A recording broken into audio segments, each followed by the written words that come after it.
Hello అందరికీ ఎలా ఉన్నారు? బాగున్నారా? నేను చాలా బాగున్నాను. చూస్తున్నారు కానీ సబ్స్క్రైబ్ చేసుకోవట్లేదబ్బా! సబ్స్క్రైబ్ చేసుకోవచ్చు కదా! ప్రతి ఇంట్లో ఇంతే అనుకుంటా. ఏదైనా వస్తువు కొనమంటే మా ఆయన అయితే నాతో గొడవ వేసుకుంటాడనమాట. ఎందుకు అనుకున్నారా? ఎంత ఇబ్బంది పడుతున్నానండి పొద్దున్న లేసిన నుంచి పిల్లలతో పని, ఇంకా ఇది పని, బట్టలు అనేసరికి ఇబ్బంది అవుతుంది. బ్యాక్ పెయిన్ కూడా వస్తుంది. ప్లీజ్ నాకు వాషింగ్ మిషన్ కొనండి అని చాలా ఇయర్స్ నుంచి చెప్తున్నా.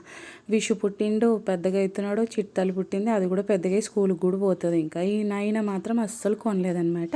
చూస్తాడు నా ముచ్చట కోసం అయితే 3 ముచ్చట అనమాట. చూస్తాడు మళ్ళీ లేదు మనం మళ్ళీ నెక్స్ట్ టైం ట్రై చేద్దాము అని అంటాడు. మళ్ళీ చూస్తాడు మళ్ళీ నెక్స్ట్ టైం అలా ఇట్లా 8 ఇయర్స్ వస్తూనే ఉందండి. ఇప్పుడు కూడా చూసి వచ్చాము, ఎప్పుడు తీసుకుంటామో తెలియదండి. ఇంకా విష్ణు అయితే వాషింగ్ మిషన్ చూస్తున్నాడు, చిట్టలు కూడా చూస్తుందనమాట. నేనైతే చూసాను, నాకు చాలా నచ్చాయి. బట్ ప్రైస్ ఎందుకో ఎక్కువగా అనిపించింది. మీరు చెప్పండి ఏది కంపెనీ బాగుంటుంది, ఫ్రంట్ లోడా టాప్ లోడా ఏది తీసుకుంటే బాగుంటుంది, కొంచెం సజెషన్ ఇయ్యరా ప్లీజ్. ఎందుకంటే నాకు తెలియదు అనమాట ఈ వాషింగ్ మిషన్ గురించి. ఫస్ట్ టైం అయితే నేను యూస్ చేద్దామని అనుకుంటున్నాను. అండ్ ప్రైస్ ఎందుకు ఎక్కువ అనిపించింది. ఇంకా రిటర్న్లో చికెన్ అయితే తీసేసుకున్నాం అనమాట. ఓన్లీ కొంచెమే తీసుకున్నాము. నైట్ టైం కాబట్టి ఫ్రై చేసుకుందాము, స్నాక్ లాగా తిందాం అనిపించింది.